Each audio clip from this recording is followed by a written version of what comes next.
Go through these holes. I can do that. Boom.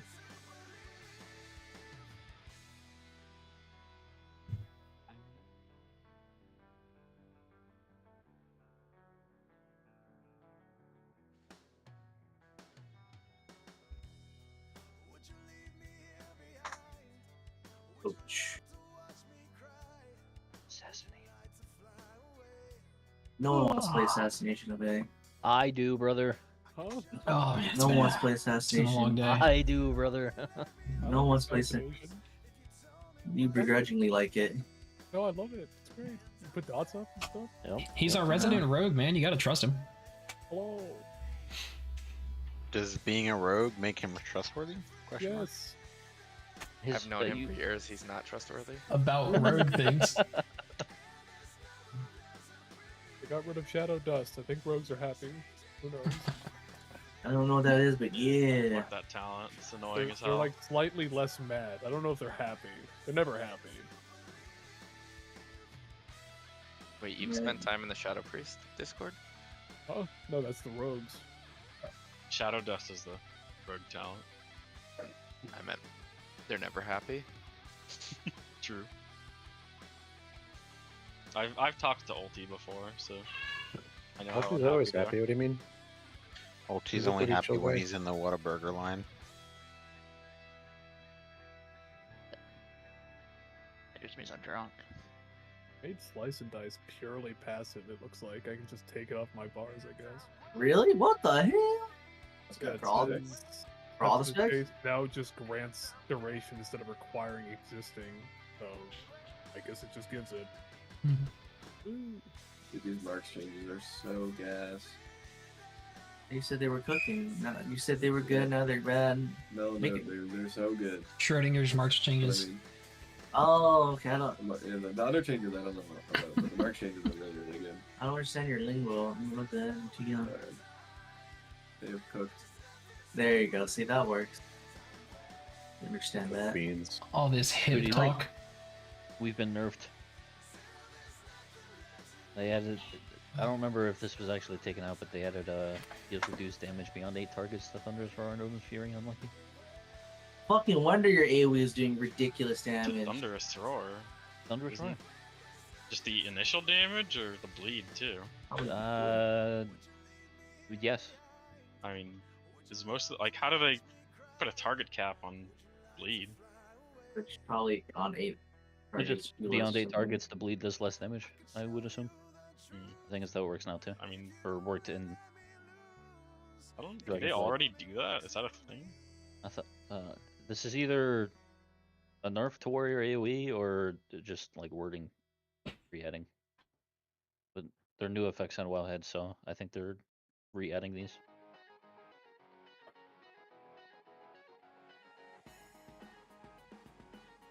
Oh, And they you buffed got that. Colossus for prot. Yeah, I knew that. I got the It chips. was already Wait, no, no. fine. Yeah. There's nothing wrong Thank with it. you, my lord. Oh my god, who's bored? Heidi. Yeah, Daddy's got screens. Daddy. What's that? Hey, Oh, no. Can you repeat that? if you look there, you can see yourself I'm muted there. for now. Huh. Cool. Unmute. But now he's gonna think we don't like him. Well, this is the hazing process.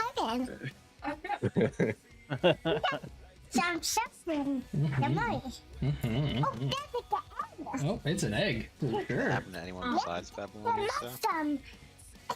Alright, Yeah, just now. gotta go. Are you paying attention? We told just. No, I guess I wasn't.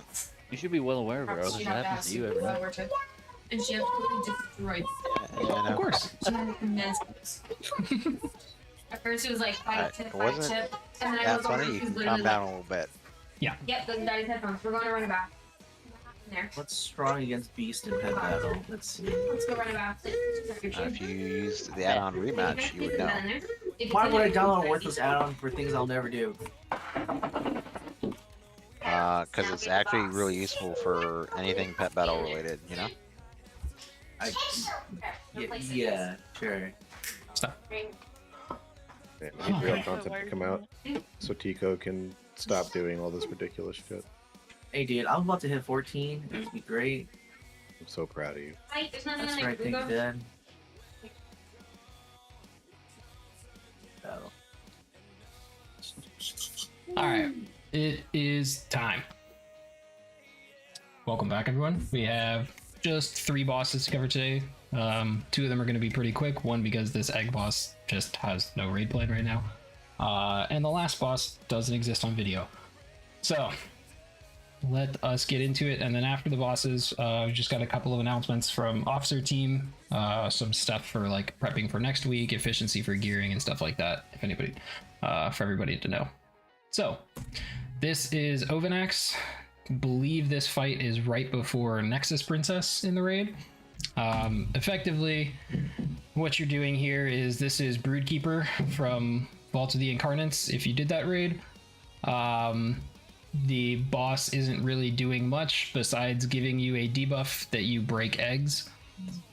I believe on yep, bagel. On normal, I believe you only break 2 eggs at a time, or there's like 2 debuffs. I'm actually not sure about that. I didn't do normal testing. On heroic, you get 4 debuffs. And on mythic, you get 8 debuffs and have to break 4 eggs with it. We'll see how that works. But effectively, for mechanics of the fight, the 3 eggs, there's 3 different egg types. They spawn 3 different adds. This medium egg spawns a worm that is immovable and just does casts. You just gotta interrupt it, and you can see that they're very spread out, which is kind of annoying. The small ones spawn a bunch of small little gahoonies, something like 6 per egg group, that will fixate on a target, go to them. If they reach them, they will infest them and duplicate. So you'll get 2 adds. And the big ones are just a tank ad that murders the tank. So general idea is that you have to break eggs to get the ads. You have to kill the ads. There's going to be an area of effect black blood thing growing from this triangle over here in the corner. If it touches any of the egg sacs before you've broken them, it will empower the ads. So you have to break the eggs closest to the black blood as it grows out from its section. Kill the ads. If the ads touch the black blood, they will also get empowered even after they're broken out of their eggs. And you just go around the section breaking all the eggs. Once all the eggs in the section are broken, the boss will leave, or you can pull the boss to another section and do the next section. You can see these sections by the lines on the ground. So this over here is 1 section, over there is 1, over here is 1, 3 sections total. In each section, there is a lot more of one type of egg. So you can see in this section, there is more of the little gahoonies that fixate. There's 6 of them. There's 3 worms and there's 3 tank ads. That will be true in every section. So there will be 1 type of ad that has 6, and the 2 other types of ads will have 3. It just kind of changes how you would play the fight depending on which section you want to start in, to either get rid of the most of those early on. On Mythic, whichever section you do first with the most ads, that ad is then empowered throughout the entire rest of the fight. So if you did the small ads first section, you would have to deal with, on Mythic it's actually 8 of the high number in a section, and then after you did that section, in every other section the small ads would be empowered. So just changes your strat of where you go first. Somebody about that ask a question? I said, oh. Okay, yeah. But that is basically like the entire fight. You interrupt worms, you group together and CC the small guys, and the tank ads just beat the tank. You just kill all the ads together while DPSing the boss. The boss does like 2 other mechanics besides giving you the debuff, so the boss really doesn't do shit. He does a debuff that he puts on a couple people that puts a large white circle around them that slows them by a lot. And when that debuff is dispelled, this one, it will root anybody in the slow. Do not freedom yourself out of this slow. Do not remove this slow yourself while there's still other people in your circle. You will root everybody. It's more likely going to be better for people who don't have the debuff to run out of the other people's debuffs, since they are slowed by like 75% or something like that. But in any case, just try and get out of people's circles. If you have the circle, try to run to a safe spot, and then either call for a dispel, or we might have a macro for dispel, or healers might just pay attention. There's not really much else going on. And then the boss does this mechanic, which is just a dodge. Those are the only two mechanics that the boss does. The other thing is you get the debuff to break eggs, which should be coming out soon, I think. We'll see. Yeah, so there it is. You can see this arrow and this light purple circle. You have 1, 2, 3, and there's a fourth one somewhere. I don't know what it is. But these 4 people will then have to go stand on 1 egg each to break them. That's pretty much it. You can't really miss any eggs. If you miss an egg, you're going to take like a lot of damage once the section ends. Because I think the boss does like increasing damage based off of like number of eggs you missed or number of eggs that are hit by the black blood that grows out from the thing. So you can pretty much never miss. Everybody has to break one. Nobody can miss, nobody can double stack. But you're gonna see the debuff times out, it will break the eggs. The ads will spawn. This is testing, so we actually did a decent job of at least getting them grouped up. We didn't stun them after like we should have, but you're nuking down ads, and the other 2 mechanics, the dodge on the ground and the slow circle, keep happening. And that is like the whole fight. You just rotate around each section, breaking 4 eggs at a time. There's 12 eggs in each section, and you deal with the ads as they respond. Anybody have questions on that for heroic? That is really like the whole fight.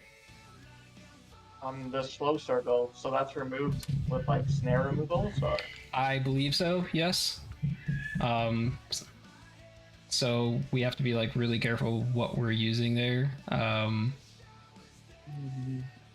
Yeah. Warlock port, dwarf it off, etc. Shoot that bad. Yeah, I don't know if you warlock port, if it'll dispel it where you're currently standing or where you land afterwards or something like that. Okay. Yeah, we probably need to test that. Yeah. But yeah, the general rule of thumb is just try not to use anything that's gonna remove that snare while you're in the middle of the raid. Afterwards, you can do whatever you want if you want to get it off. You can see we broke out a worm in the far side. The worm, I think, does 2 casts, one that is interruptible and one that isn't. On Heroic, he did not cast the interruptible one very often, so they were pretty easy to deal with. On Mythic, he kind of like spam casts the interruptible one, so we'll probably need a rotation, which might be difficult because you might have multiple worms out at the same time. Any other questions for Heroic? And I'll briefly talk about the Mythic change. Sorry, can you go over who is going to which egg? Like, I know that we'll want, or like, will we have a way to assign that, or is it mostly like our positioning, like kind of free? It's gonna be free and random. Any 4 random people can get the debuff at any time except for tanks, I'm pretty sure. So healers and melee and range can all get the debuff.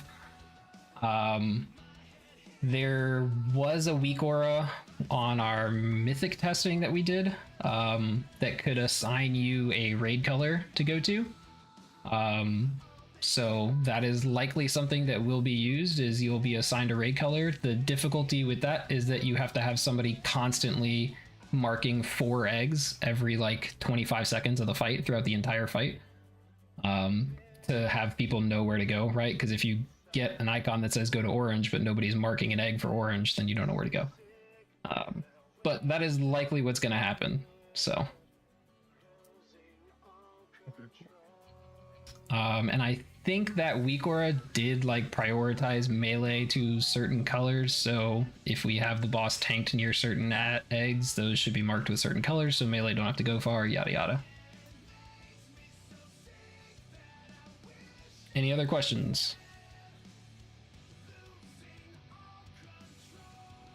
All right, so the difference for Mythic, and I'm not gonna go pull up the VOD because it's gonna mess up my placement in this, but the difference for Mythic is that there are a couple, I can't remember how many in each section, of double stacked eggs. So imagine a big tank ad and little Gahoonies stacked on top of each other. Basically, you get additional double stacks in each section of the egg type that is like more common in that section. So in this section there was 6 little Gahuni ones. There would instead be 8. So there would be like at least 2 double stacks of little Gahunis on top of another egg type. So that's one change. You get more adds and there's double stacks. The other change is that you get 8 debuffs to break eggs, and it requires 2 debuffs to break 1 egg. So if you want to break anything, you have to have 2 people on them. Again, this is where a weak aura is going to be like mandatory to do this in an efficient amount of time and make sure you're breaking the right eggs. So we will just have a weak aura telling people which marked clump of eggs to go to, whether it's a double stack or not. It doesn't really matter. That's like the main mechanical difference, is you're going to be paired up, trying to make sure that your debuff circle isn't on top of your other person who's also breaking the egg, because they do hit pretty hard if you're double stacking on top of each other. And then the non really like mechanical that you have to deal with, but strat thing that I talked about, is that once you do a section, whichever was the like most frequent egg in that section is then always empowered for the rest of the fight. So if you do Gahunis first, Gahunis are empowered for the entire rest of the fight. The empowerments do different things. I don't remember what the tank add empowerment is. I think he just beats the crap out of the tanks harder. The Gahunis like move faster and have more health. The worms cast like way faster and more frequently and have more health. So yeah, this will likely be a Yoinka strat from Rage to World First up.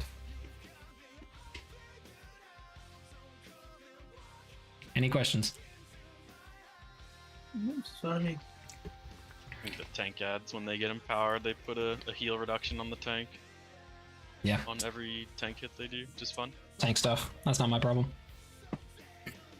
Depending on how fast they get. I know they were talking about immuning it in the T9 chat. Mm-hmm. If that was possible or not. Yeah. DK. So I don't know how fast it was stacking up on testing, but if it stacks high enough, it's obviously a problem. Yeah, I don't remember. I don't know if we ever actually fully got out of one phase and into like the second section on Mythic. This fight is incredibly important to really just like keep control over adds. That's basically the only thing that's gonna kill us. Like the boss doesn't really do many mechanics at all. There's not much like raid wide damage that's gonna kill us. It's if we don't control really like the fixate adds, if we don't control those, we're gonna get murdered like immediately. If we're not killing tank adds fast enough, the tanks are gonna die. And if we're not keeping interrupts on the worms, we're again just gonna get shot down and die. So it's really just a control fight. And it's to be determined on if it's gonna be like Broodkeeper, where you do actually have some people full single targeting the boss the whole time. I don't know the answer to that yet.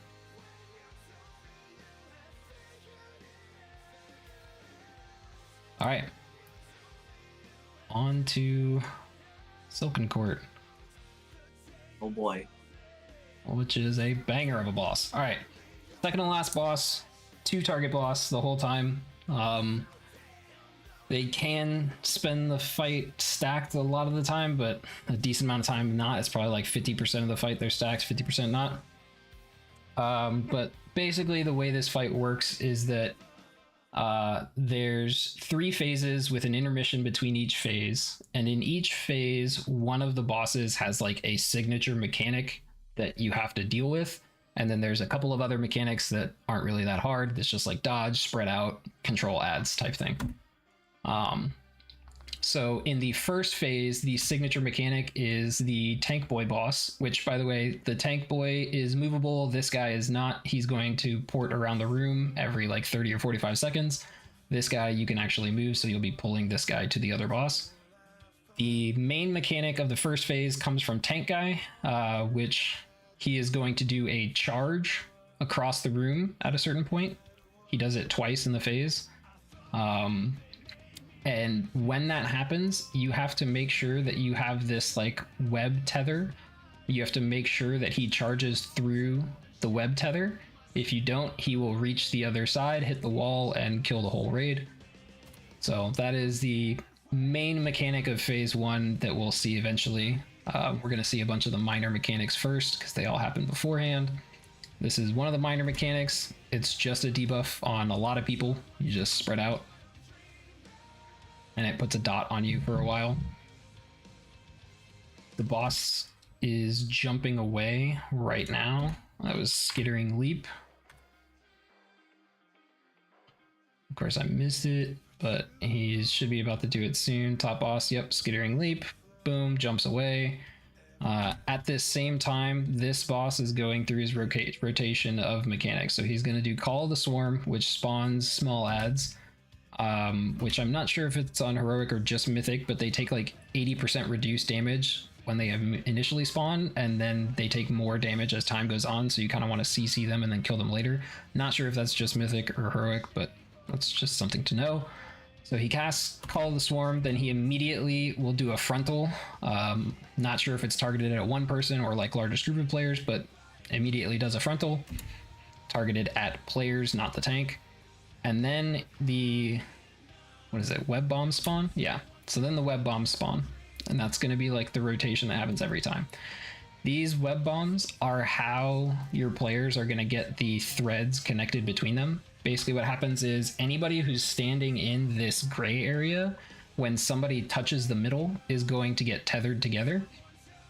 The idea here in P1 being you basically have teams of people, like teams of two, where one person is standing in the gray, the other person goes and taps the middle. They are now linked together, so they have a thread. And you'll see us do this, me and I think the other mage. So I just hit it. You can see we're tethered together, and similar to Laradar's fire hose, you can see the tether and you can see the max distance you can go from each other before the tether breaks. On normal, you need the boss to charge through one tether. On Heroic, you need the boss to charge through 2, and on Mythic, you need him to charge through 3. So on normal, you need just 2 people to handle this. On Heroic, you need 4, 2 pairs, and on Mythic, you'll need 6, 3 pairs. So this is the charge mechanic. He goes to a position. He actually aims directly at where the other boss is in the room. So the other boss is completely across the room from here. So you'll always know where he's actually going to charge beforehand.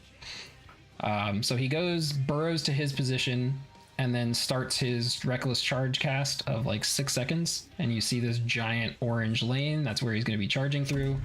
And you want to put your tether across the lane. Now in testing, him running through the tethers was like extremely buggy.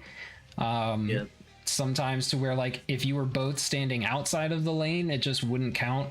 So we made a conscious effort to have everybody with tethers stand in the lane, which means we were also getting hit, which is not how the mechanic is supposed to work, but that was just a beta thing.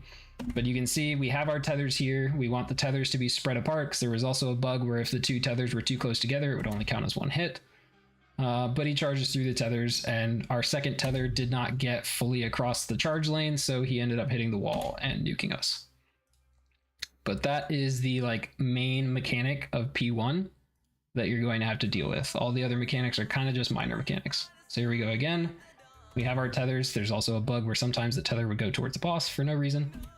But we have our 2 sets of tethers. Boss should get stuck. There you go. Once he does actually get stuck, he gets stunned and takes 100% increased damage for 12 seconds. So everybody would switch to him, burn as much as you can into him. And then the phase basically resets again in P1 because he does his rotation of mechanics twice, which is like most fights in this raid actually. The bosses do a rotation of 2 mechanics before they change something. So again, you have frontals, web bombs are spawning. The old web bombs are still there, so you could use those as well. It doesn't really matter if they're there or not. You could have somebody clear them if you wanted. It doesn't really make a difference. Getting debuffs. And eventually this boss leaps away. We're trying to figure out the pre-positioning because we weren't sure how many leaps this boss does before this one guy is gonna cast the charge, but yeah. He spawns some ads, he's doing some more frontals, all the same mechanics that he already did, just in a slightly different order. And then eventually he is going to do his burrow across the room and charge. And that is P1. So there's his burrow again. And again, we are positioning for the charge. And he gets stuck, and he's taking increased damage. That is P1. We are going to have assigned specific people ahead of time to handle the web bombs, so nobody else should really have to worry about them unless we decide they're like too annoying to be in the room, and we might call for like a cloak or a turtle or something, or freedom for somebody to go clear them. But yeah, for the most part, it'll be the job of 6 or less people. Any questions on P1? Sorry. Thanks for the follow, with him. Okay. So after that, we go into intermission 1. After some amount of time, a couple rotations of mechanics. Boom. The caster boss ports to the middle of the room, puts up a shield, and you will stay in intermission basically until you break the shield. And while the shield is up, he is doing basically memory game in pie slices. So you'll see on this side of the room and on that side of the room, directly 180 mirrored from it, he marks the ground. And essentially what's going to happen is he's going to mark all the spots, and then he's going to blow them up in the order that he marked them. So this was the first one that he marked, this one and the exact opposite. So that one is going to be the first one to blow up. Basically, you just stand in one of the marked ones that's not the first one to blow up, and then once the first one blows up, you walk into that space because that's the free space. So then you go into the free space and you're done. And this just keeps happening until you break the shield. It's all damage app this phase, right? What'd you Where's say? the other phase? Is this the one with the damage app, or the other phase? No, that's regular phase, not intermission. Okay. So both regular phases have a damage amp. In P1, it was this boss when he does his charge and gets stuck by the webs. He has a damage amp for 12 seconds. In this phase, you'll see it's based off of this boss's main mechanic, which is dispelling a debuff.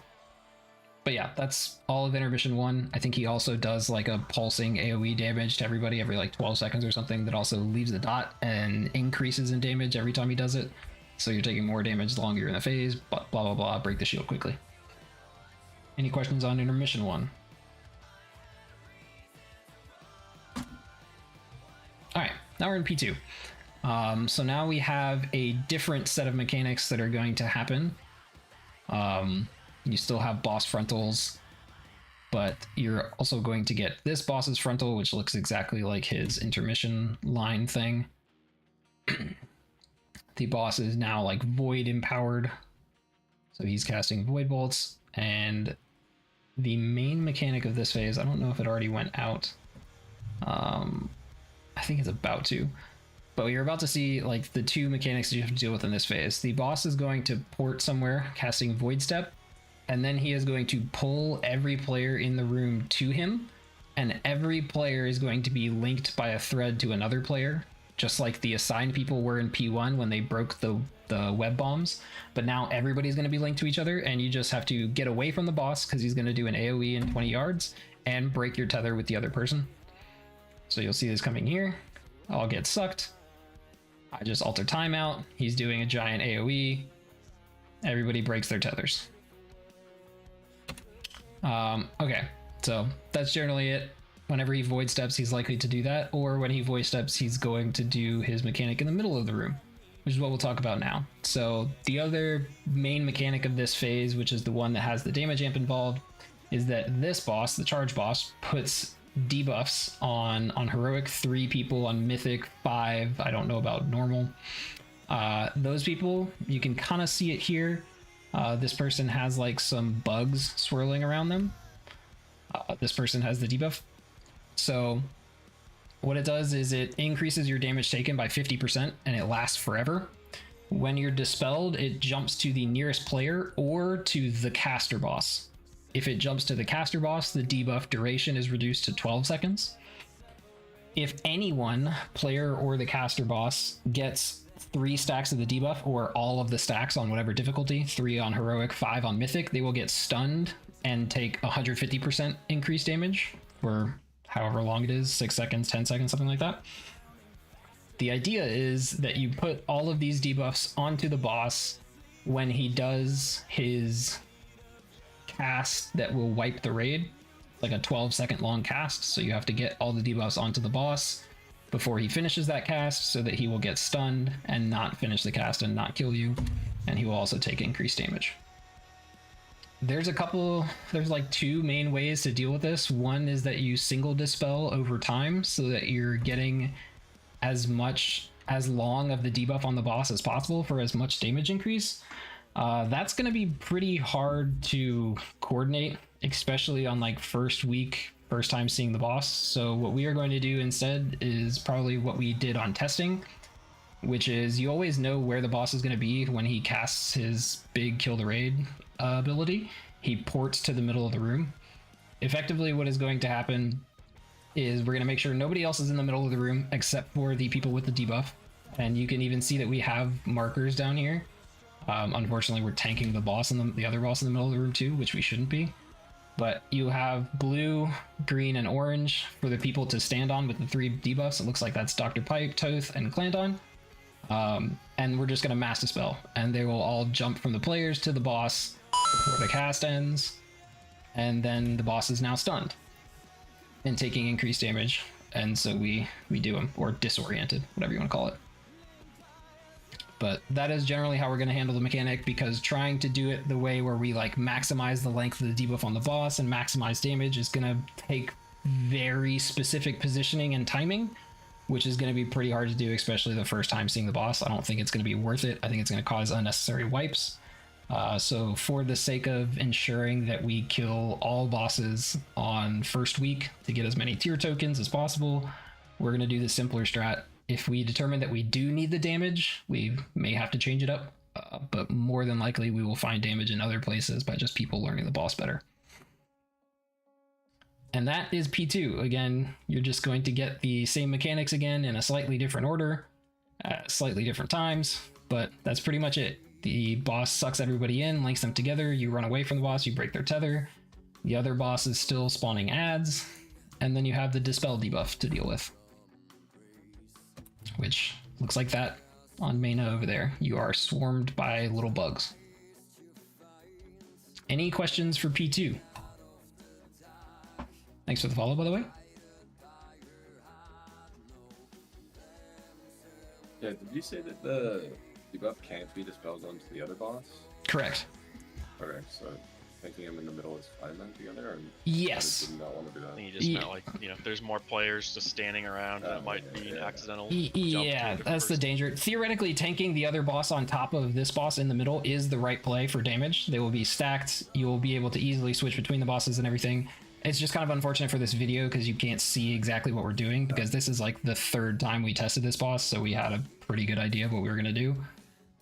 So that is technically optimal, tanking this boss on top of the other one, as long as the people with the debuff know where they're standing and everybody else in the raid also knows where the people where the debuffs are standing and are not the closest person to them.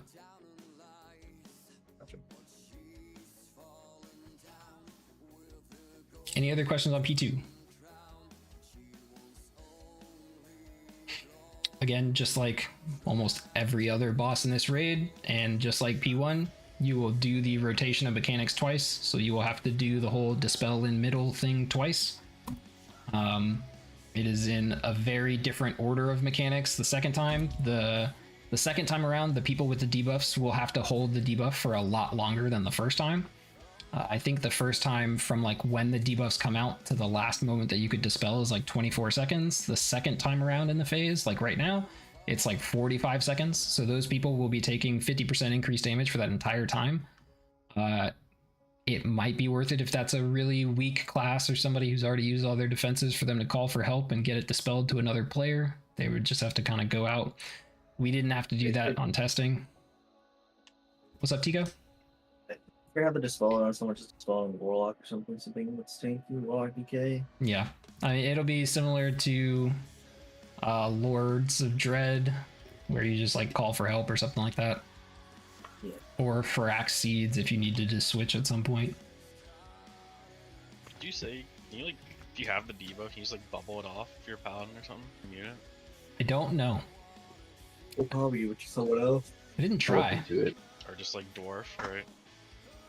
I assume if you do dispel it, it will go to somebody else. So if you immune yourself, it will jump to somebody else. Any other questions on P2?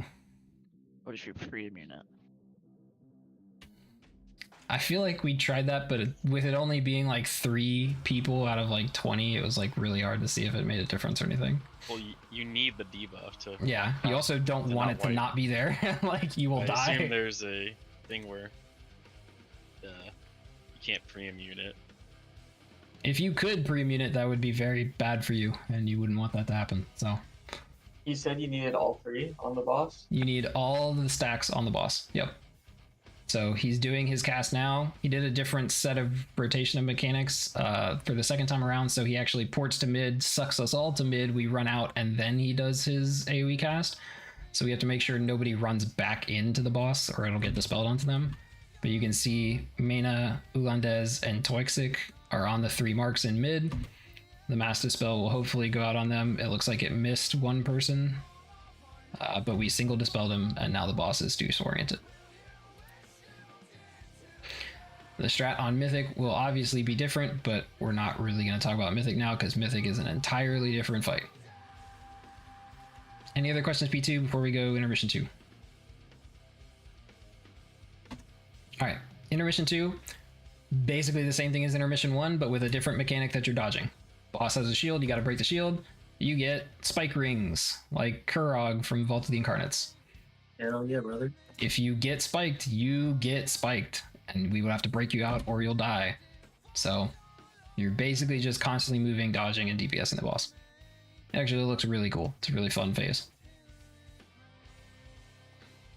I believe, again, also he does an AoE every 12, 16 seconds or something like that, just like the first intermission. Lagging out. Lag. Yep, love it. Beta testing, great fun. Everyone got spiked because of that. So now we're in P3.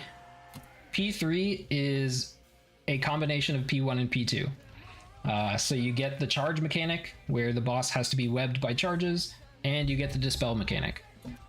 The one big difference in P3 is that you do not get the web bombs on the ground for like assigned people to go in and hit and get their tether.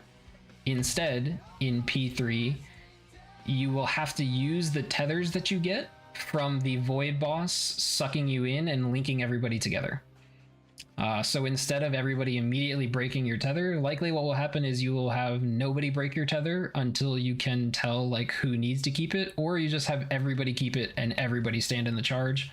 Because I think when I looked at timings, it happens like 12 seconds after this, so it's not really a big deal for just everybody to keep their tether. This was a nice, lovely bug where we all got sucked in and we didn't get tethers. So now we have no way to stop the boss on his charge here. Stop it with your body.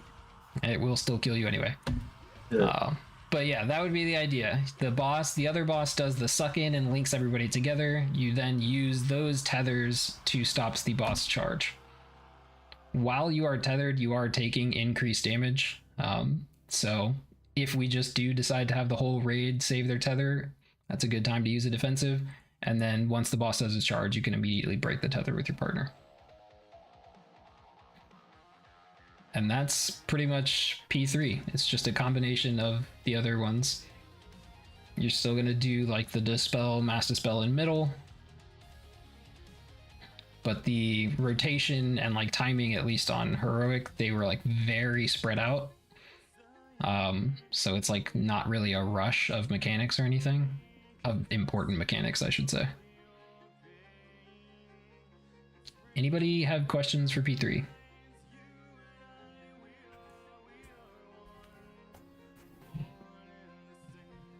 So there's the boss porting to mid. He's doing his cast thing.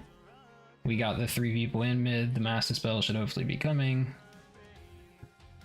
It looks like we missed one person. And we missed, so we die. And that is the second to last boss. Go ahead.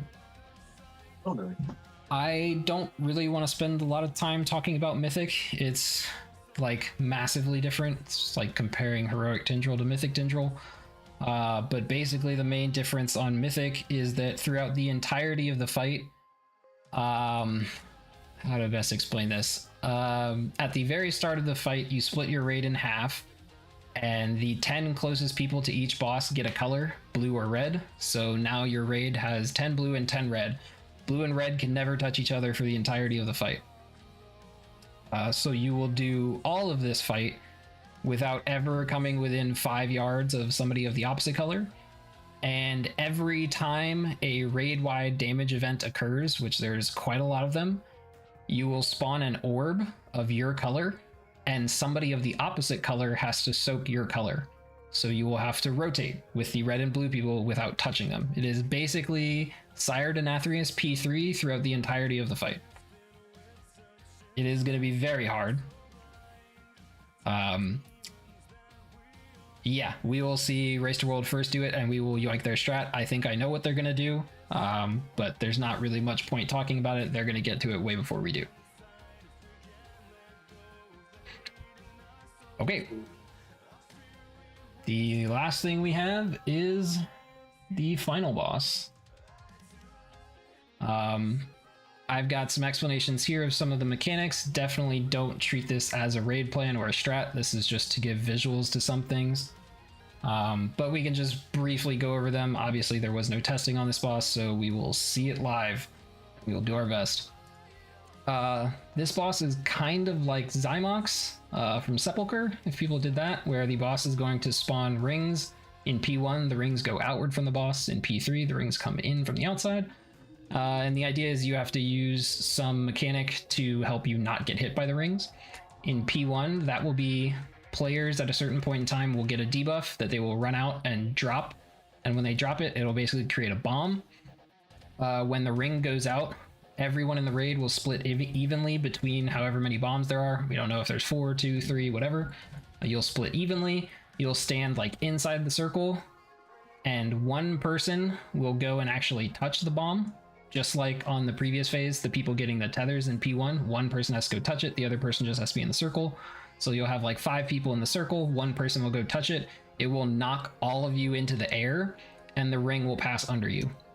You have to spread evenly because everybody who's in the circle gets a dot, and the fewer people are in there, the higher the stacks of the dot those people get. You have to use every bomb because if the ring touches one of the bombs, it's an instant wipe for the whole raid. That's like the main mechanic of P1. There's a lot of other mechanics as well. Boss does something similar to Tindral Roots, it seems, where you have to stack close together and mass AoE them, and then once they're all broken, they actually leave shit on the ground, so then you have to move out.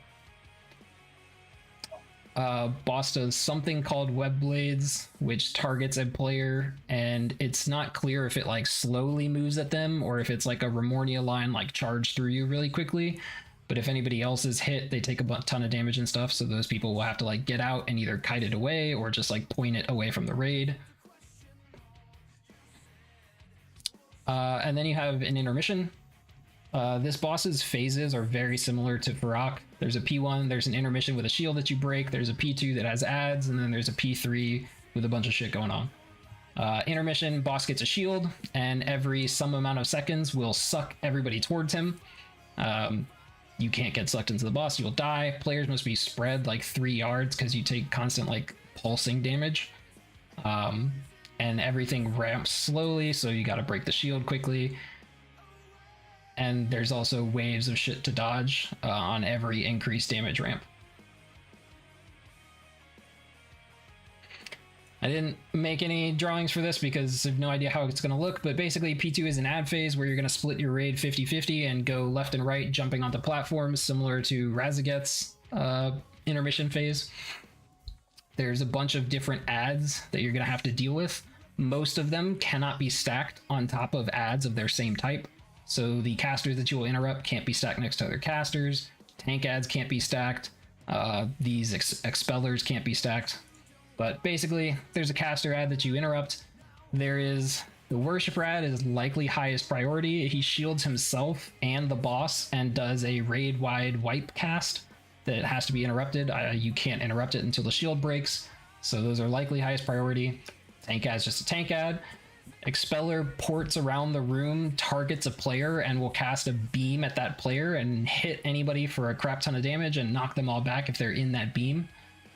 So wherever he ports, you have to pay attention to where he's facing and who he's targeting and not be in the beam. It's not clear if the person who's targeted by the beam will get hit, like if it's actually a target on a player and if they move, it follows them, or if it's just targeted at their location. Don't know. We'll find out. Skitterers are small ads that you just ignore and kill. But yeah, P2, you're breaking up into 2 groups. You're going and you're killing ads as you're jumping up platforms. I also believe it's possible in P2 that the boss will also do his like pull suck to the middle or something, kind of like Stenarth, but I don't remember that exactly. P3 is again like Zymox. You have the ring coming from the outside this time. You're actually going to get portals on players. Again, it's not clear if it's 2 portals just like Zymox was or 4 or something like that, but you'll actually be able to place the portals where you want them to be. And obviously you're going to use those to jump over the wave. So once the wave comes past the outside portal, you get into the middle one and you port out to the outside. The difference here is that the boss is going to spawn 1 or multiple adds. When this ad dies, they're going to leave an item. Just gotta put that item there. A player is going to have to pick up that item and carry it around with them. And once this player with the item goes through the portal will be destroyed. So this player has to be the last person through the portal, or else the other people will get screwed over. If the ring touches the item, whether a player is holding it or whether it's on the ground, it's an instant wipe. So somebody's got to pick it up, carry it around, go through the portals. I believe for the rest of the fight, it's unclear if these like get used when you go through the portal. But when they go through, the portal will be destroyed. It'll leave shit on the ground. There's a bunch of other mechanics in the phase that like you bait in a location and will leave shit on the ground. But yeah, that's the general idea. This is just saying the same thing. Once the portal is destroyed, it leaves void on the ground. It expands out, shoots stuff in waves. There's another debuff that players will get that does fall off damage, similar to like the debuff that tanks got in Smolderon, so they'll have to get away. It's unclear to me if that debuff also puts shit on the ground, so this might be just like a massive, there's stuff everywhere. These people might be like close to the old stuff and everybody else might be moving away. Don't know. And that debuff also seems to put shackles on the players who dropped it. Don't know if like if there's 2 people with the debuff, it like shackles them together, or if it just puts it on one person and those shackles have to be broken in some way. It doesn't say if it's damage or if it's just like a dispel, but if they touch anybody else with those shackles, I think they're like stunned, rooted, or something like that, so they can't touch them either. Yeah, and then the boss does a tank damage that explodes projectiles as well.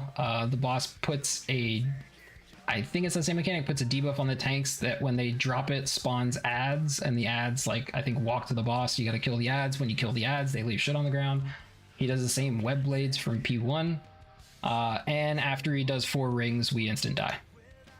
So there's Enraged Hammer. That was a lot of stuff. But obviously we have no videos to really talk about it. We might see some people get to it before we do, or we might be pulling it very quickly on Tuesday in normal to see it first. It'll be fun either way. Any general questions on that? I know it was a ton of stuff, but you just had to go through it.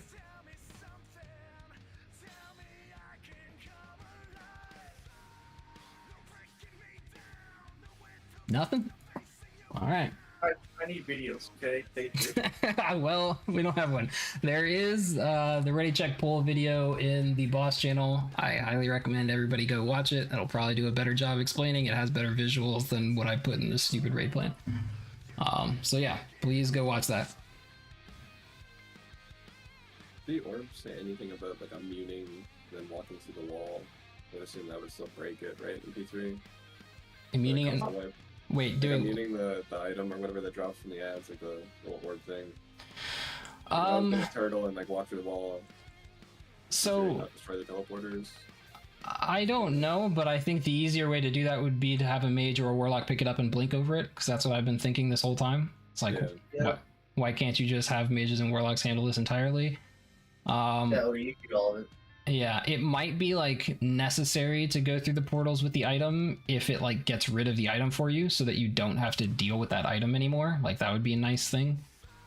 Yeah, because it's like a dot, right? Like right yeah, yeah. Okay. Yeah, because it's basically gonna be like a Fire Axe seed where it's constantly doing damage to the person who has it, the like corrupted seed. So it might be worth it to just get it off of them. But yeah, also, just like I said, right, you could just have people who can port over rings handle it. Unless, I don't know, maybe the ring is like 20 yards wide and it's like impossible to port over. Who knows? Guess it's a wait and see. Yeah. Surely somebody else will test it for us. I really hope somebody gets in there really early. Any other questions on this fight? Then we got some announcements after.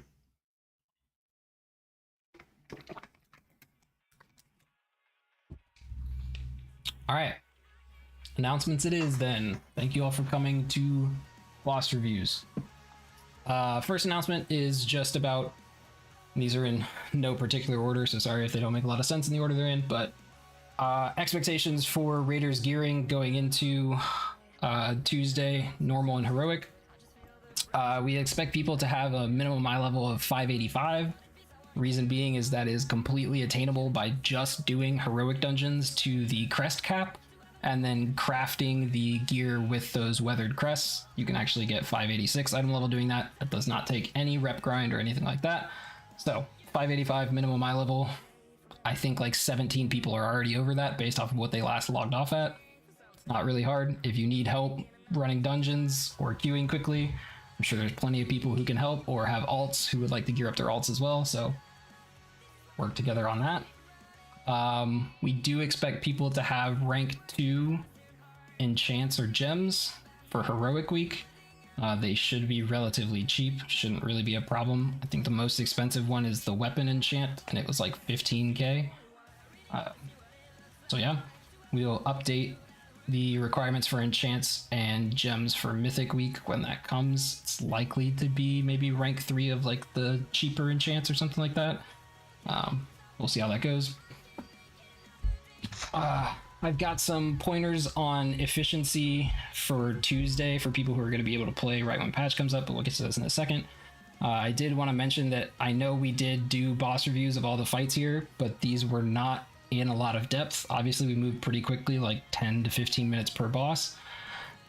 It is definitely expected for you to do individual prep outside of this if you haven't already done it. Even if you have already done it, it's a good idea to re-go over what you have.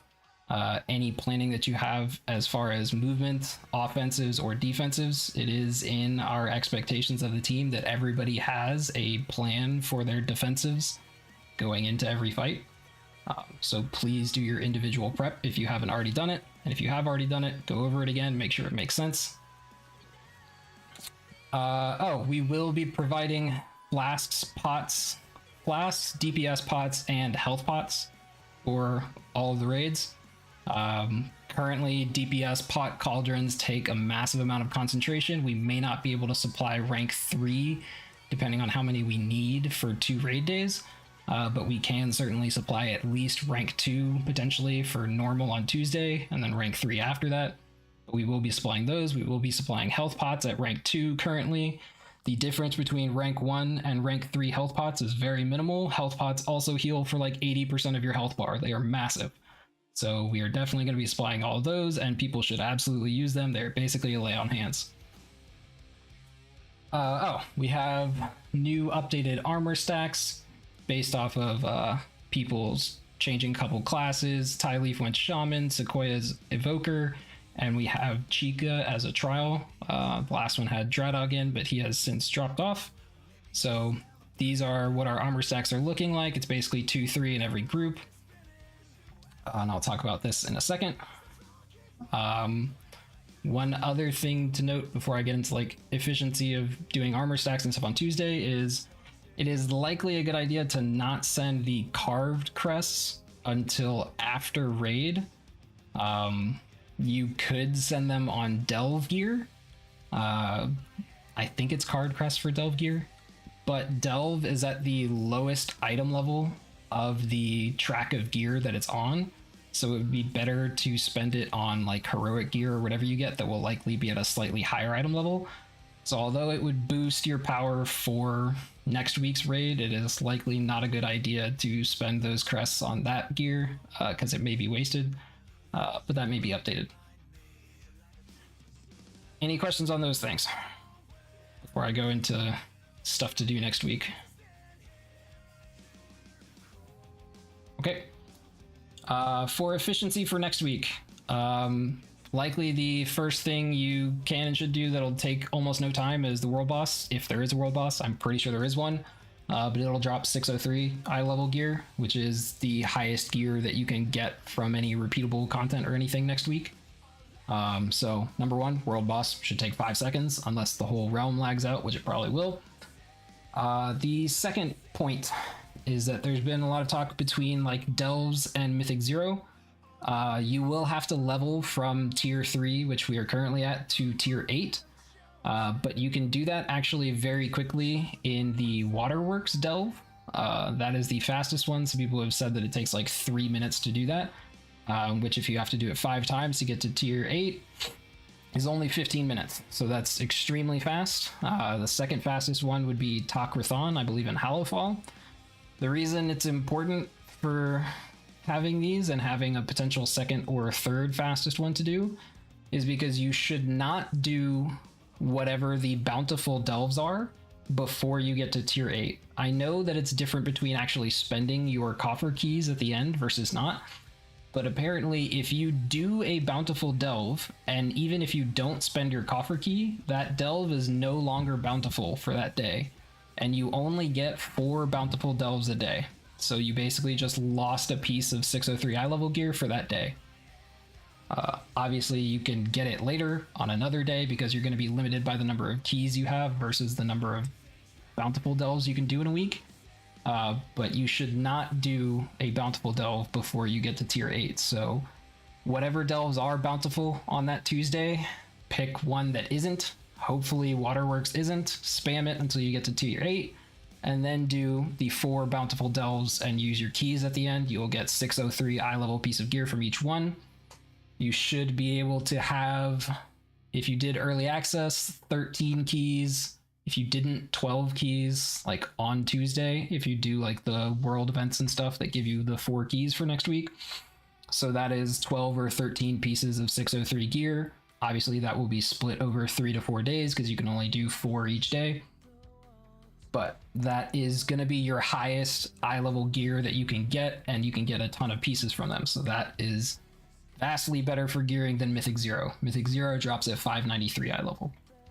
That being said, it is still a good idea to do Mythic Zero, preferably in the armor stack groups if you can.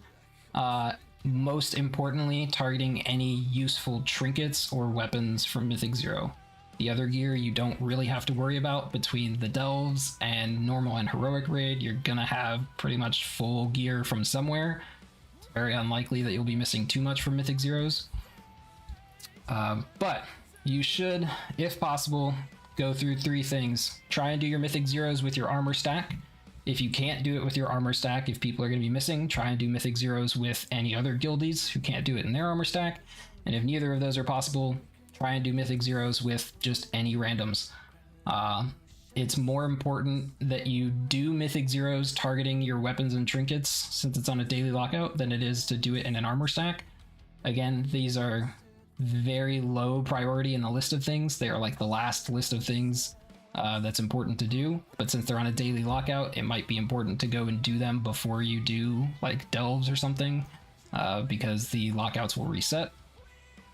But don't make it a huge point to try and do like Mythic Zeros and armor stack all 8 every day. Like, that's absolutely not necessary. At most, you really just need to like target your trinkets and help other people get their trinkets if they need them. It's 593 item level. It's the worst item level you can get next week, so it's really not that big a deal. It's going to be replaced immediately with Mythic Plus on the week after. So don't kill yourselves trying to do it.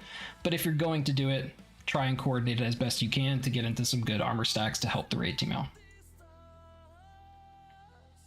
That is about all I have for efficiency next week.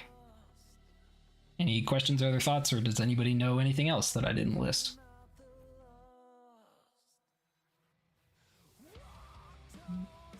Just fine. All right. In terms of what we eventually spend our carved crests on, there's nothing we can craft with those, right? It's just strictly upgrading maybe delve shit, right? Yes, there is not an enchanted carved crest, so you can't craft anything with it, so it would just be upgrades. Okay. I know people are talking about crafting with the heroic crests because to craft with a mythic crest, you have to spend an entire week of mythic crests to do that.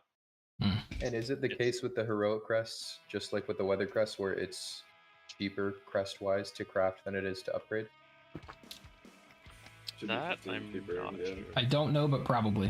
I think it's 30, 45, and then 60 for the enchanted crest from the vendor, so it's about 15 cheaper, right? Yeah, the heroic crest would be 45. Yeah, it just depends on like what. I guess technically it would depend on what Depends on item what the level other sources of gear. loot there are. Yeah. Yeah, and you're also gated by sparks, so it doesn't really matter. But Yes. Oh, this is also Maybe one that other is a little thing. bit.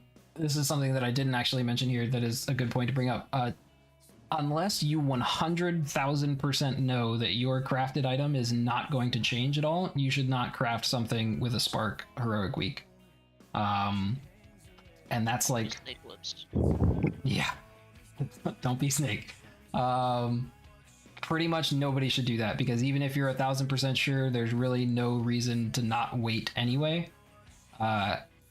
You should probably wait until you open your first vault mythic week. Yes, that will make you weaker. I mean, even for mages, I'm 99% sure that our Bis crafted gear is our weapon. That would be great for me to craft. I'm still not going to craft it until mythic week. I could get freaking heroic weapon off of a last boss or whatever. I don't know where the weapons drop from. That's at a super high level. That doesn't make sense for me to craft a weapon anymore, even though weapon is my eventual Bis. Do not craft something with the spark heroic week. Please, please, please. Thank you.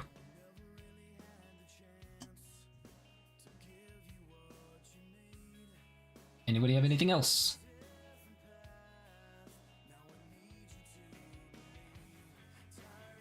All right, then we are done. Thank you all for coming. Do your individual prep. Get it done. Let's go in and smash this raid. We've got a lot of good players. We've made a lot of good pickups. Stacked roster. Everybody should be excited. All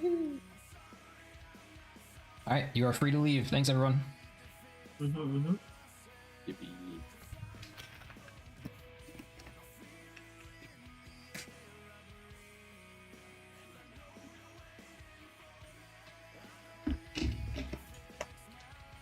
Fuck this shit, I'm out. Fuck this shit, I'm out. No. 10 more. I've done all the rep quests. I don't know what to do with my hands anymore. There's I nothing. guess I can do the Run campaign. heroics until your hands bleed. Yeah. I haven't done the campaign. Well, you run heroics until your hands bleed. True. Nah, the new meta Oh, is you're lying. fucking picking up wax. Why would you pick up wax? What does that even do? Trade them Yeah, in for what- Valor Stones, and it's, Yeah, later you on. can have like an infinite amount of wax, so you can have infinite amount of Valor Stones in your bags. It's a Wait. dirt farm. I'm glad You I guys didn't going to my new further- wax museum? I'm What's glad I that one didn't movie throw called? those The away. House of Wax? Let's watch that. Celebrate. Yeah, for sure, for sure. The one with the. There's Hilton. Is I've no Thurg clue. and Tyleaf here? Yeah, you guys are both still here, right? Yep. Did you guys already craft your first rank 3 pot cauldron? No, sir. Alright. If you can, we should probably do that. I've been waiting for my concentration to recharge to do it. But Yeah, I can save mine up I and think I craft it. need like 2 days to do it. okay, that's fine. Yeah, just slam it when you can. Or if you have any like knowledge point gains to get beforehand to give you extra skill so it costs less concentration, do that first and then slam your pot. If you need gold for it, just let me know. If it's like expensive to make, I don't know. Yeah, I mean just Is it like 80k or something? yeah, I'll get the number. Well, I don't know exactly what everybody's skill is, so I don't know exactly what everybody's mats is, but like track how much it costs you and then just tell us and we'll pull it from the guild bank. Oh, I thought oils would be more expensive. Oh, it's not about like 200. Sharpening stones and weight stones are like expensive as fuck, I think. Oils are they're like what, Really, they're 350 Oils are pretty cheap now. Yeah, oils are Well, fine, for now, and they everything's last gonna 2 hours. increase. It's By it's like, currently actually cheaper to buy rank 2 potions than it is to make a rank 2 cauldron if you run out of concentration by like 17,000 gold. Like it's way cheaper to just buy the potions on the auction house. Not for long. They really effed up with pot cauldrons. They are so expensive. Yeah, flask cauldrons cost me like 20k to make. Yeah, you have to use 25% of the vials we do. Yeah, I use 20 rank 3 vials, and I use like a little less than 600 concentration. Oh, yo, my shaman is in jewel crafting shape, so I can reduce the cost of our vial by a lot, I think. Well, check And check make the that and vials. please do, because we need 80 vials per cauldron that we make. So Oh yeah, I guess fucking. It's no doubt I lower the cost. I can just check exactly how much it is. No. But it's a fair bit. Like I If you're multi-craft a lot. if you're a I'm not sure. goblin, are the cauldrons from the vendor cheaper? No, you need rank 3. You can only craft them.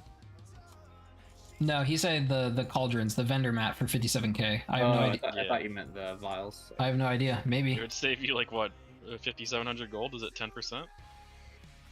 My alchemist is goblin. Can check. Yeah, check that. Is it 57k for you or less?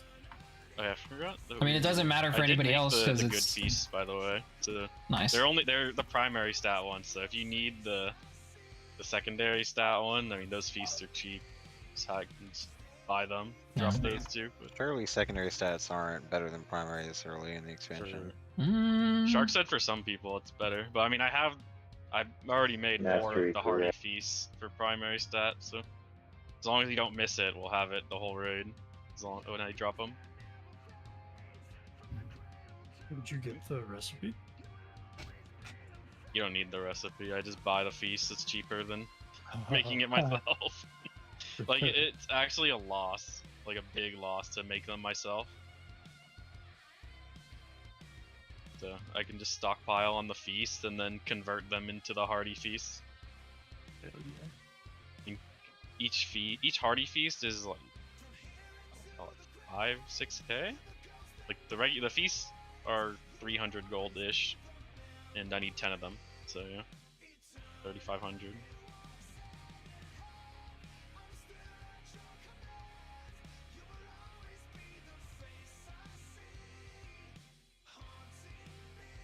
Yeah, then it sucks. I had to actually level cooking to get them because I can't just buy them. They're BOA. Oh, so you had to go to like 75 or whatever. I just maxed my cooking. Yeah, cooking's not hard to level. It's just prohibitively expensive this time around. At least when I Cost did me it. like nothing to make it to 100. Fucking this time for when I leveled it was the fish part was so fucking expensive. Yeah, I need to buy the like 44k of fish. It was fucking. Huh? I didn't do that. I did. I did. And it was expensive. I think it cost me like less than 20k to get to max from nothing. Maybe there's a different like high rank. I mean, there's the pattern that you have to do a quest for that takes 2 days, but I was already on the second half of it. Oh, the haste food? The Barreldar's, whatever. Beladar's bounty. That's really Yeah, cheap I to make and easy to level with. I didn't have that. That's why. If you don't have that, it costs a ton to level. Yeah. Yeah. What the heck? Oh, My no. my required mats to make a cauldron is like worse today than it was last night. Like I ran simulation last night and I only needed 58 rank 2 vials and now I need like 66. What the hell Do you have happened? the skill finishing reagent on there? No. Like this is Dude, I exactly had the same thing. I had a crafting order from Patron. I couldn't make it yesterday, and I could make it for these today. What the hell? There was a Yeah. craft sim update today, you know, maybe that has something to do with that. No, dude, I checked it too. I didn't update Craft Sim though. Hold on, let me check. Wait, where's this vendor mat? Is it just from the? It's from the guy right next to the bench. How much is it usually? 57k. 57. Yeah, it's 48k. Oh, That's huge. Mine's on Lord. Warband. It's bound to Warband. So if you have any goblins, you can just buy it and send it.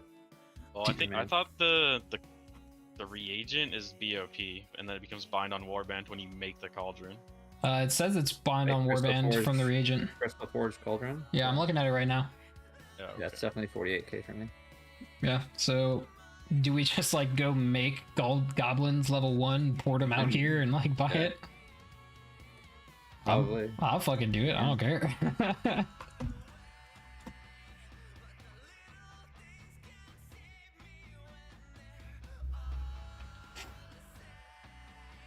Holy shit, rank 3 flasks are 8k each right now. Do not buy rank And 3 it's like- anything right it's now. like fucking don't- cheap to don't buy make those. Cauldron. Yeah. I'm just looking.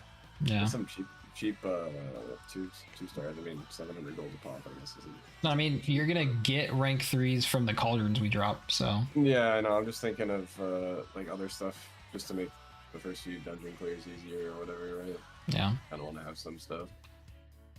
Yeah, just rank 2 everything. Yeah, I figure it'll be cheaper to buy now than it would be on Tuesday, right? Yeah, the Cauldron's not gonna be enough for everyone to take 2 sets, so Do you only, you can only do some with one? you. Are you our only flask cauldron person? yeah. Well, I mean, I'm not gonna drop 2 Cauldrons. I don't think. I don't think that's worth it. Why not? Fuck it. Well, 2 rank 2s. Why not? Yeah, you could drop Yeah, I a could rank make a 3 and rank a two. yeah, you could drop a rank 3 and a rank 2. That's what I would do. I think that makes sense. Until we can. I think we should just use rank 2s for heroic. Save every rank 3 for mythic. Also possible. And I'd have to buy more of those fucking Cauldrons from the vendor. That is also 'Cause true. I have 2 in my bank already, sitting there. I don't know how many I want to keep stockpiled on me. 1 week's worth. 4.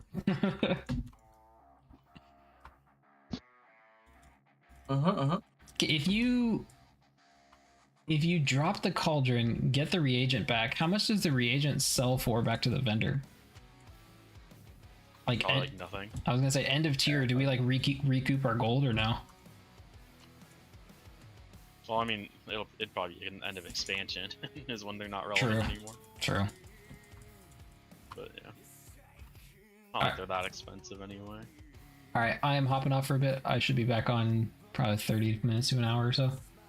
Okay. See you guys. Later. All right, final boss prep done. Hooray! I should be back on in a bit. I think my wife has book club with her family, so good to talk to her for a bit and then come back over. Bye, everyone.